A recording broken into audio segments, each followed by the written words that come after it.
Bonjour, bienvenue dans vos sites VIP People, VIP Info. Aujourd'hui, lundi 21 septembre 2020. Ñu indi leen li gën a fës ci yéenekaay yi tey yu ñu xëyee ak ban yéenekaay lañ koy tàmbalee di yéenekaay bii. Sud Quotidien li ñu gën a fësal tey ci seen yéenekaay dellusiwaat nañ ci coowal troisième mandat fii ci Sénégal le spectre prend forme ay niiru ñu relance le débat Macky Sall entre boulevard ouvert et obstacle à franchir jàppale ni que daal lépp loo xamante ni jëm na ci coowal mandat fii ci Sénégal maanaam spectre bi jël na forme daal su doon mayonnaise la daal nañ jàpp ni que mayonnaise bi mi ngi commencé noon jël formam bu baax a baax ndaxte kii di ay niiru ñing relancé na débat bi lu waral mu relancé débat bi ndaxte jël na Macky Sall teg ko ci boulevard boo xamante ni dafa ubbeeku mais boulevard boobu nag dafa may yoo xamante ni président de la République Macky Sall war na ko franchir su ñu jógee ci Sud Quotidien dañuy dem ci le quotidien yéenekaay lu mu fesal tey lépp loo xamante ni jëm na ci wàllu tournée économique Macky Sall dans la campagne j'ai voulu montrer que l'agriculture n'est pas que l'affaire des agriculteurs kii di président Macky Sall nee na soo gisee mu def tournée économique bi wàcc ci biir région yeeg gox-goxaan yi dafa bëgg a xamal ni que rek mbay mi du wàllu agriculteurs yi kese du baykat yi kese ñoom la soxal am na ñeneen ñoo xamante ni soxal na leen kii ko fesal di yéenekaay bi di le quotidien ba tey ci le quotidien ñi ngi gis kii di docteur Cheikh Dieng sur la départementalisation de Kër Massar ginnaaw bi Macky demee Kër Massar ne dafay def Kër Massar département jàppal ni que kii di docteur Cheikh Dieng indi na benn réponse nee na une réponse politicienne aux inondations jàppal ni que daal réponse politicienne la daal bu mu indi ci wàllu inondation yi pour noppi loo leen ba noppi mu dellusiwaat ci traitement pénal des affaires civiles et commerciales le procureur général stop les OPJ lu waral loolu nag maanaam lépp loo xamante ni jëm na ci traitement pénal yoo xamante ni affaire civile ak affaire commerciale procureur général daal arrêté na kii di OPJ ba tey suñu sukkandikoo ci yéenekaay bi le quotidien ñi ngi xamal ni fële ca Gambie lépp loo xamante ni jëm na ci violation couvre-feu l'ECOMIG expulse 2 GIGN sénégalais ginnaaw daal bi fa couvre-feu amee foofa ca Gambie kii di l'ECOMIG moom daal dàq na ñaari GIGN yoo xamante ni ay doomu Sénégal lañu. ba tey ci coowal troisième mandat boobu kii di ay niru ñu nga fesalaat na ko fii ci yéenekaay bii di le quotidien nee na juridiquement Macky a le droit jàpp na daal Macky am na droit def troisième mandat loolu moo tax nag ay niru ñu ngi yëkkatiwaat débat bi xam naa débat la boo xamante ne daal dañ koy sulli xool askan bi lan mooy doon seen position pour ñu continuer wala ñu bañ a rek continuer suñu demee ci yéenekaay bii di enquête lu ñu gën a fësal tey ci seen yéenekaay inondation au Sénégal situation compliquée pour Macky jàpp nañ daal inondation yi jamono ji situation la boo xamante ni compliqué na lool pour Macky su doon équation bu ñuy résoudre daal jàppale ni que Macky Sall am na problème pour résoudre équation boobu lu waral loolu malgré le plan Orsec les inondations perdent l'État mise en pompage à Bakel le fleuve est sorti de son lit et a englouti 132 hectares de culture désarroi à Matam Aly Ngouille Ndiaye accueilli en sauveur Monseigneur Adrien Gueye lance un appel pour les sinistrés lii daal moo jot a xaw ci inondation yi muy équation boo xamante ni c'est très difficile pour Macky Sall pour mu résoudre ko su ñu demee ci yéenekaay bii di critique lu ñu fesal tey troisième mandat ay niru ñi ngi vend la mèche ay niru ñu ngi daal foofa ca assemblée nationale jaay na mèche bi xamal na ni que daal l'assemblée nationale balise le boulevard interdit nag mooy troisième mandat dañ koy interdit dañ koy tere bàyyi éli yi da koy tere fii nag gars yi dañuy tere troisième mandat ci Sénégal waaye ay niru ñu ngi foofu ci assemblée nationale balise na le boulevard interdit nee na daal moom dafay ubbi boulevard bi nga xamante ni dañ ko interdire Macky Sall am na droit def troisième mandat ki ko fesal di ay niru ñu ngi fi mu ko fesalee ci yéenekaay bii di critique ba tey suñu sukkandikoo ci critique 72 heures dans les bassins arachidiers kii di président Macky Sall récolte les dividendes politiques Macky Sall daal dem na foofu ca bassin arachidier bi ginnaaw 72 heures yi mu fa def muy ñetti fan mais récolté wu fa dara lu dul ay dividendes politiques ba tey ci critique ñi ngi fesal kii di Serigne Mountakha Bassirou Mbacké jëm ci wàllu Covid-19 muy feebaru mbas bi nee na cette maladie cessera d'exister lorsque Dieu l'aura décidé nee na feebar bii daal nañuy jàppandi bés bu noppee ñi koy gis fii ci àdduna bi nañuy jàpp ni que yàlla suñu borom mu dara teewul moom moo ko décidé yàlla su ko décidé wul dañ koy gis saa su ne kooku nag di ay kàddu Serigne Mountakha Bassirou Mbacké di xalif général des Mourides mi ngi ko fesalee ci yéenekaay bi di critique suñu sukkandikoo ci yéenekaay bii di l'info lu ñu wax ñu ne autosuffisance alimentaire lépp loo xamante ni jëm na ci wàllu autosuffisance alimentaire Macky Sall table sur le riz du plateau maanaam ceebu plateau bi daal la Macky Sall jël ak yaakaaram teg ko ci kaw maanaam lépp loo xamante ni jëm na ci wàllu insuffisance alimentaire Macky table sur le riz de plateau ba tey ci yéenekaay bi ñu ngi gis sphère administrative régionale le chef de l'État décerne un satisfait à la CDC kii di Cheikh Tidiane Ba di directeur u CDC caisse de consignation bi kii di Cheikh Tidiane Ba daal Macky Sall décerne na ko benn satisfaction boo xamante ni total ci kaw lu muy liggéey maanaam lépp loo xamante ni jëm na ci wàllu sphère administrative régionale yi chef de l'État décerne un satisfait à la CDC de Cheikh Tidiane Ba suñu demee ci yéenekaay bi di Direct News lu ñu fësal muy nataalu kii di ministre des affaires étrangères di Amadou Ba Covid-19 solidarité agissante du président Macky Sall à l'endroit des sénégalais de la diaspora lépp loo xamante ni jëm na ci wàllu sénégalais de la diaspora moomu ci feebar bi di mbas mi kii di président Macky Sall à l'endroit des sénégalais de la diaspora force Covid-19 diaspora près de 12 milliards de francs décaissés au profit de 125 556 sénégalais lu toll ci 125 556 sénégalais daal jàppale ni que décaisse nañ lu toll ci 12 milliards face au installé des réseaux sociaux et repris par les médias classiques, Amadou Ba s'est mis à avant par mettre la branche toute une administration afin d'organiser l'aide de l'assistance aux Sénégalais de la 15e région. Madame 15e région du Sénégal, dans ce qu'on a appelé Sénégalais, yep nga xamanteni ñing ci diaspora ba nek ci bitim rew ki di ministre des Affaires étrangères di Amadou Ba dal tek na ben stratégie bo xamanteni lañuy sédélé 12 milliards yi day jaar yoon. Un centre d'appel un mode fast track a été mis en place. Japp nañ dal def nañ fa ben centre d'appel bo xamanteni ñepp ñu ci bokk dal fofu lañuy jaar ba paré mu doon ben mode bo xamanteni fast track la ku nek dang ciy jël sa wal. Le ministre des Affaires étrangères a pu réaliser la plus grande opération de rapatriement avec 12 584 compatriotes qui ont pu regagner le pays suite à la fermeture des frontières dans la plupart des États. Ah, Amadou Ba dal liggéey na def na ay jéego yu bare ay sénégalais yu nekkoon foofu daal bloqué wu ginnaaw feebar bu mu amee jàppaleen lu toll ci 12 584 kii di Amadou Ba réussir na dellu siwaat leen fii ci seen réew. suñu sukkandikoo ci yéenekaay bii di Rewmi Quotidien lu ñu fesal tey maanaam arrêt de l'AIBD l'ex-boss des services fiscaux du Bénin extradé waaw foofu ca AIBD lañ ko arrêté woon muy kan ex-bossu services fiscaux bu Bénin boobu nga xamante ni dafa tàccoon ci lu wàllu tollu 2 milliards mu daw ñëw fii ci Sénégal ginnaaw bi ko dig tegee loxo nag jàpp leen extradé nañ ko delloo nañ ko foofu ca Bénin. ba tey PDS Maître Wade et fils les grosses révélations de Babacar Gueye daal génn na def ay révélations yu mag ci PDS ak Abdoulaye Wade ak doomam bi di Karim Meïssa Wade Wade n'est plus cet homme que vous connaissiez nee na daal nañu jàpp ni que Abdoulaye Wade dootul nit boo xamante ni xamoon nañ ko atum 93 ba muy opposé wu atum 2000 bay alternance ñoom ak Abdoulaye Wade bi ngeen di gis du beneen Abdoulaye Wade la ñaata Abdoulaye Wade la nag du samay kàddu ki ko wax di Babacar Gueye mi ngi ko waxee ci yéenekaay bii di Rewmi Quotidien suñu sukkandikoo ci yéenekaay bii di l'exclusif li ñu fesal muy nataalu ñaar ñi di xalif général des Mourides Serigne Mountakha Bassirou Mbacké ak président de la République du Sénégal Macky Sall éloge reconnaissance et témoignage poignant kii di xalif général daal am na reconnaissance ak ay témoignage yu rafet yoo xamante ni yëkkati na ko teg ko ci kaw njiitu réew mi di président Macky Sall Serigne Mountakha Bassirou Mbacké béni Macky Sall maanaam talal na ko ay loxoom mu ñaanal ko xamal ne que daal am na reconnaissance ci moom kontaan na ci moom témoignage yu mu def ci président de la République rafet na trop ki ko fesal di yéenekaay bii di l'exclusif suñu demee ci yéenekaay bii di Vox Populi lu ñu xamal lépp loo xamante ni jëm na ci réplique massive à Ousmane Sonko inondation élection locale maanaam réplique yi daal mi ngi sap ci kaw kan kii di Ousmane Sonko ginnaaw coowal inondation et élection locale yi Seydou Gueye sa laaj Seydou Gueye daal génn na laaj ñoom Sonko nous a habitués à des pétards mouillés du samay wax de Seydou Gueye ko wax nee na Sonko daal da leen habituel ay pétards mouillés nag maanaam mooy leen pétard bu tooy en tout cas doy na waar nee na sa démarche populiste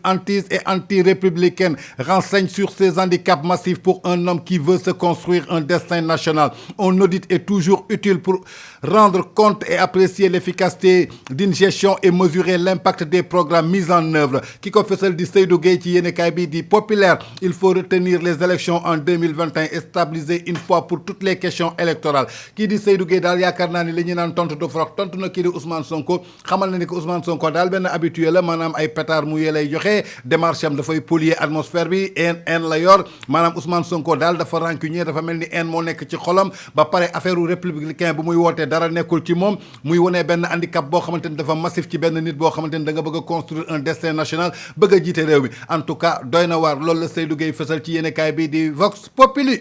suñu sukkandikoo ci yéenekaay bii di Libération dellusiwaat nañ ci affaire Iba Thiam renvoi en correctionnel pour tout le monde jàppale ni que daal affaire Iba Thiam muy ndaw soosu nga xamante woon dafa faatu woon ci anam bu doy waar muy overdose foofa ca benn appartement meublé bu nekkoon ci immeuble Garden te doomu Baba Diaw doon ko loué kii di doomu Ahmed Amar jiite woon fi NMA Sander yàlla jëlee ko fi di Dame Amar organisé woon fa benn soirée privée boo xamante ni dañ fa doon jëfandikoo drogue te mu toll woon jamonoy couvre-feu ba nga xamante ni dañu interdire woon kenn génn benn doomu aadama du woon génn ci mbedd bi doomu baadoolo yi ñu jàpp leen ci mbedd bi di duur moom Bam Amar boobu di jaay fils à papa nekk ci immeuble boobu organise fa soirée privée nekkoon fa ak ay ñoñam ba pare ñu fay jëfandikoo drogue ginnaaw loolu la xale bu jigéen bii di Iba Thiam ñàkkoon bakkanam boobu ba tey ñi ngi leen tegoon sous mandat de dépôt ginnaaw loolu nag ñi ngi doon demander ay liberté provisoire yu bëri ba ay rumeur commencé woon génn ñi ne daam sax am na lu mu def génn na bi mu génnee jamono jooju mi ngi doon làqatu yor benn oto boo xamante ni kii yàlla di ko dawal ba noppi am na benn auberge bu mu nekkoon foofa ca Saly mais boobu ba tey ñi nekkoon ci enquête yi di ko waraat ginnaaw loolu ñu ne delluwaat na foofa ca Cap Manuel bi ñu ko teg mais jàppale ni ko daal jamono ji renvoyé waat nañu procès ba foofa ca correctionnel ki ko fesal di yéenekaay bi di Libération en tout cas presse sénégalaise bi yëpp dossier bi ñor na leen trop ñu ngi ubbi seen bët taxaw di xool fan lay mujjee ginnaaw ba mu violé loi couvre-feu bi ba pare organiser loolu ba ndaw si ñàkk ci bakkanam non assistance à une personne en danger tax ñi téye leen foofu moo tax tey kii di Libération fesal ni ko affaire Iba Thiam renvoi en correctionnel pour tout le monde ñoom ñëpp ñu ngi correctionnel ba tey ci Libération le directeur flirté avec une élève âgée de 15 ans directeur bi moom li mu def doy na waar waaye directeur bi li mu def doy na waar de benn élève bu am 15 ans daal la jàppoon di flirté ak moom scandale dans un internat en Mbao arax ci dolli internat la am ma foog ni internat moo doon secours bi képp ku sa doom te fa nga koy yóbbu bu ñu téyee ko yaral la ko baax ndekete directeur ba nekkee fa dara lu dul jàpp xale bu am 15 ans guddeeg bëccëg mu téye di flirté lii doy na waar nu mu tudd MN la turam commencé de avoue les faits mais jure qu'il prévoyait de demander sa main à ses parents établis en France yow yaa ñàkk fayda nee na daal dëgg la daf ko doon def mais dafa bëggoon demander sa main mais en tant que directeur d'école en tant que un instructeur naka nga mën a jàppee xale bu am 15 ans nga ne je demande sa main d'autant plus que ñuy interdire des mariages précoces xale yu ndaw yi non mais en tout cas doy na waar MN li nga def daal ormalul benn directeur le directeur envoyé ses vidéos et photos porno à la gamine directeur bi nag lu mu def ëpp na directeur bi daal da doon jël ay vidéo am ak ay photos porno di ko envoyé xale bu am 15 ans comment le parquet de Paris a alerté Dakar jàppale ni ko du parquet Sénégal de waa Paris ñoo xarañ alerté Dakar xamal leen ko ginnaaw xale bi xam naa ay parents ñi ngi France daf ko wax ay parents yi dem saisir parquet jàppaleen daal scandale bi moo xew ci semaine bi muy fan foofa ca internat ba am Mbaaw directeur bi daal da doon flirté benn xale bu am 15 ans. ba tey ci Libération leneen lu bees génn na nouvelle révélation de l'ICIG après le Panama Pampers Lamine et Massata Diack dans le filet des Finsenfil famille Diack li leen dal du jàmm de famille Diack li leen dal du jàmm de ginnaaw bi ñu leen tuddee ci affaire escroquerie njuuj njaaj ci wàllu IAF maanaam dopage ak xaalis bi ñu doon def beneen scandale bu bees génnaan na ci famille Diack de kan Lamine Diack ak Massata Diack waa mbaa lii jàmmala bi yoon nag xolal filet des Finsenfil ñoo leen téye ils sont impliqués dans 112 opérations bancaires suspectes pour une totale de 57,7 millions de dollars lii doy na waar waay comment Citibank a fermé les yeux sur les transactions douteuses Citibank mii daal xamoon na affaire yi dafa louche de waaye dafa gëmm ay bëtam plusieurs personnalités et banquiers du monde cités 2000 milliards de dollars en cause la ilaha illallah waaye ñun fu ñu jëm ñun problème mu 10 000 francs am nañ ko ñi ñuy wax fii ay problème mu 2000 milliards en tout cas beneen révélation fenaan na ci famille Diack ak Massata mi ku ko fesal di yéenekaay bii di Libération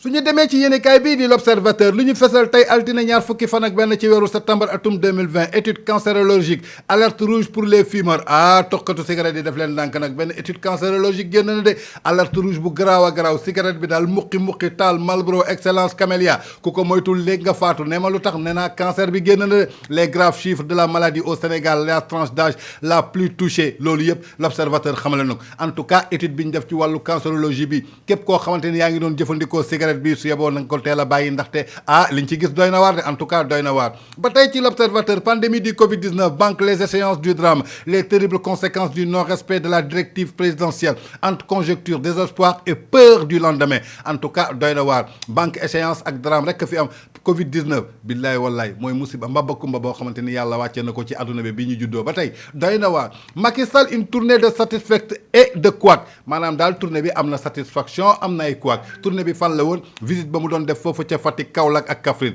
ki ko fesal di yéenekaay bi di l'Observateur les injustices du troisième mandat de l'APR génnaat nañu de injustice du troisième mandat yi daal génnaat nañu troisième mandat la ñu bëgg mu am comme Guinée Côte d'Ivoire en tout cas ñi ngi toog di xaar